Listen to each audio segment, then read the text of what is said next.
Well, hi there, and welcome to episode 24 of the Road to Dice Cube series. I'm the Tin Man, and shown on screen here is all the goals that we've set ourselves for this series and everything we've done so far. Let's get right into it.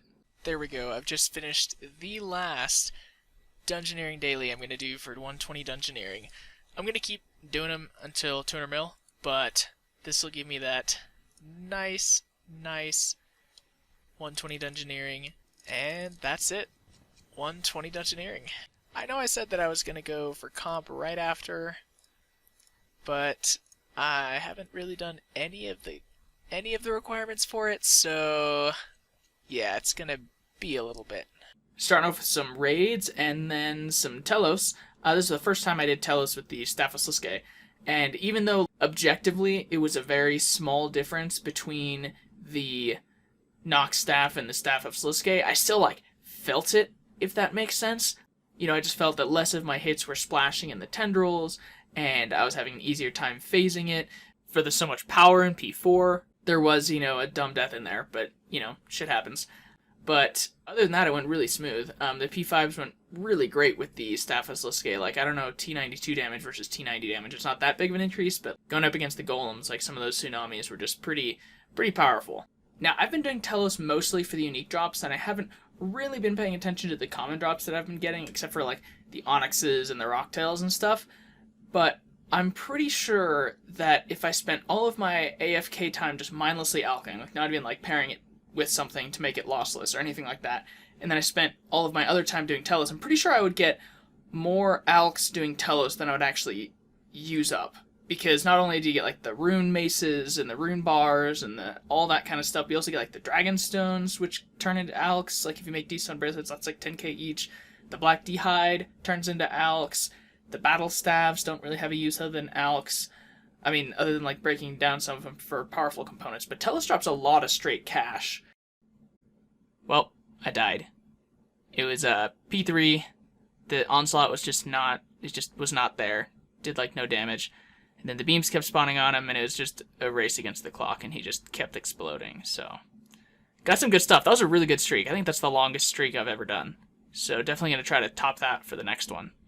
So I've decided to not wait around until I get a glaive drop. I've decided to just augment my chaotic crossbow that I've had sitting in my bank for, forever. Because the main reason for using the glaive was because it didn't use ammo. So I wouldn't have to do an ammo switch every single time I wanted to use Death Swiftness, but the Chaotic Crossbow uses the same ammo that the Ascension Crossbows do. So for how I'm using it right now, there's essentially no difference between using the Chaotic Crossbow and using the glaive. And I'm going to continue camping Gregorovic because I do want to eventually make it a glaive so I can use it with the Nox bow and not have to use a Sun Spear for a planted feet switch, and I haven't done that much camping of Gregorovic. I've only killed 50. So, I wouldn't really call that camping it. That's kind of just doing a couple trips and dying a lot and not having a lot of fun, but I'm just going to augment it now, because it's probably going to take me a while to get that glaive. So for this, I am going to need Planted Feet 1 and Aftershock 1 on the same component, and I am going to try it with 3 Cyber components and 2 Illyjonkin components instead of just 2 of each. Because I've heard from some people that doing 3 instead of 2 gives you an 80% chance, 75 to 80% chance versus just a 50-50 shot if you do 2 and 2.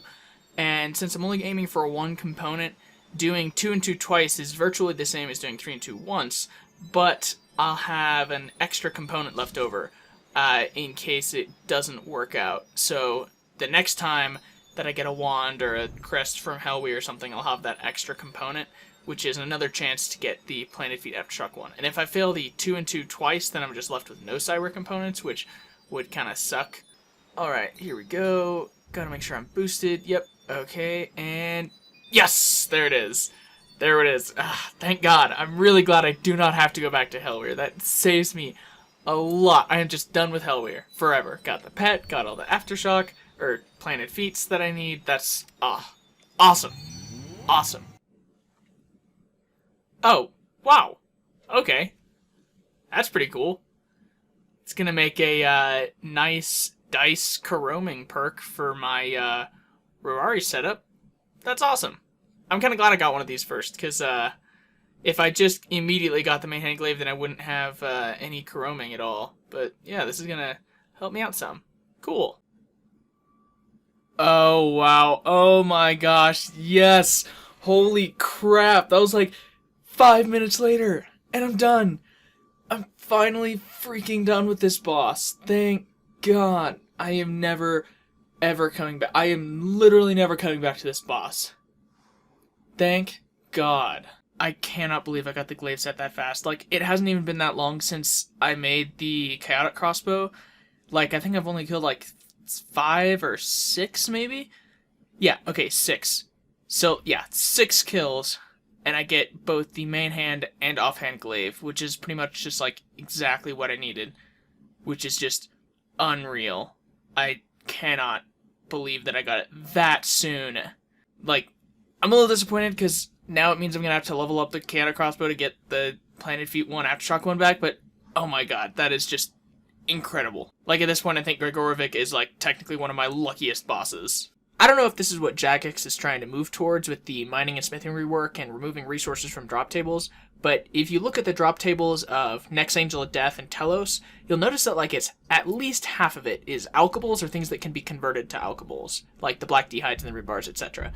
Whereas if you look at the older bosses like Calphite King and Virago, it's logs, it's herbs, it's seeds, it's a much more variety of things than just money. Which, I don't really know if I agree with that system. I mean, I'm a little biased because I like PVM providing resources for itself, and if bosses are just giving you straight GP, that's going to make the price of the resources rise because everyone's going to need them and everyone's going to have a bunch of gold to spend, but then as soon as that happens, then skillers and bots are going to take over until the price of the resources crash, and then skilling is still no longer profitable, and now instead of PVM giving you resources and money, now it just gives you money, and now inflation is a huge thing for everything, except for resources, which are still dirt cheap, so I don't really know how they're going to balance that. Alright, I'm back. As you can see by the daily challenge here, it's been a couple days since I've logged in. I haven't been able to play at all in about 10 days now, because I had absolutely no internet. But that's a completely other story. I'm not gonna, like, explain or get super salty about it here. I was gonna release the episode as is, like, as soon as my internet got up, but it just felt a little incomplete, and it, like, wasn't even gonna be on the right day. So, I think I'd much rather wait the extra 4 or 5 days to release it on the next week's schedule and have it be a little bit of a more longer and complete episode than release the shorter, less complete episode that I had, because it wasn't like I had a complete episode and then I lost internet. I still had like 3 or 4 days left of content that I was going to do before releasing it, and it just felt not right to release it in that form once I actually like was able to. I know that I mentioned a couple times on Twitter or something that I was going to release the episode right then and there as soon as I was able to, but it just, as soon as I actually was able to, it kind of cold feet, but it just didn't really feel right. Tin from the feature here, there was a bunch of people that PM'd me, like, asking specifically what happened, so I'll just, like, run through it really quick. Basically, 10 days ago, or at this point, like, 2 weeks ago Wednesday, I called my internet service provider telling them I had frequent disconnects, and, like, I was disconnecting every 2 or 3 minutes. They said, okay, we'll look into it, and then later that day, I just completely lost internet altogether. They called me the next day and said, hey, it looks like you stopped disconnecting, so I guess we're good.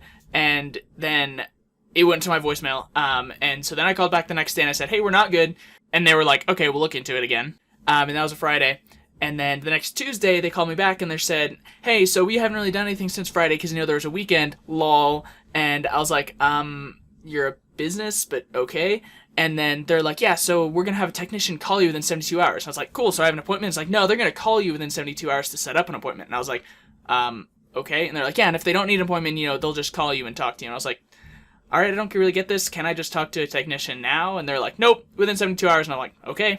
And then 72 hours passed, lo and behold, no call from a technician. I called and they said, hey, it's been 72 hours. And then they made up a bunch of excuses and said, well, it hasn't technically been 72 hours, even though it's been 72 hours of time. Like, the 72 hours starts on the first time that you were available, which you said was like 5 hours after, so we still have like 3 hours to call you. And I was like, can't you just, get me to a technician? They're like, well, we'll look into it. And then like an hour later, a technician called me and was like, yeah, so it looks like you weren't on the list of people that I was supposed to call.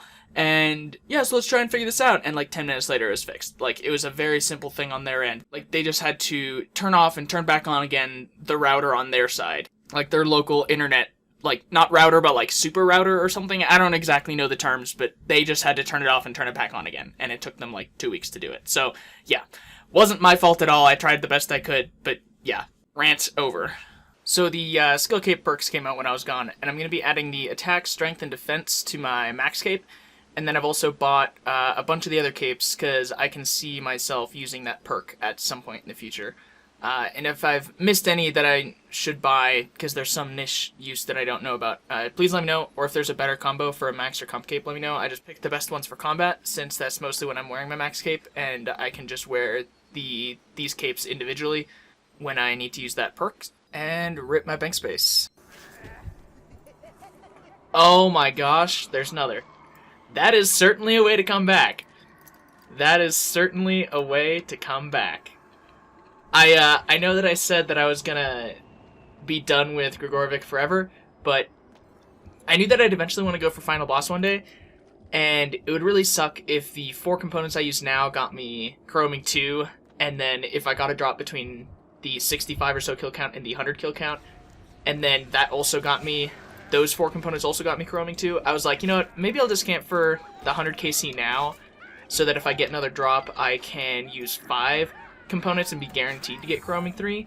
So that's what I decided to do, and I guess it paid off, because there's another offhand glaive, so now I'm guaranteed to get chroming 3 instead of just having a really good chance of getting chroming 3.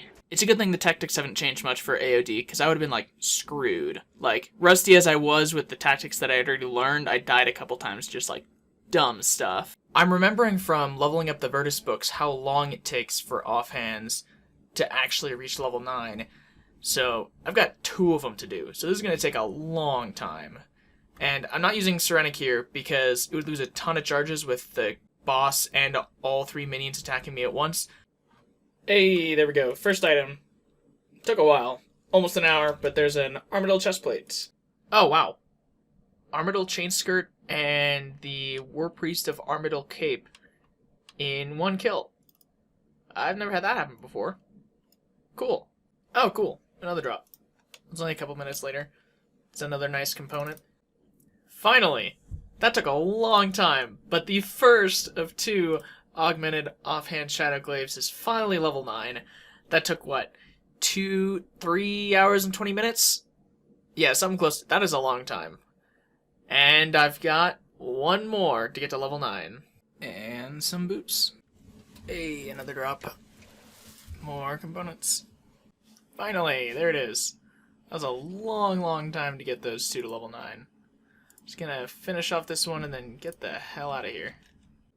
Really? Oh my gosh.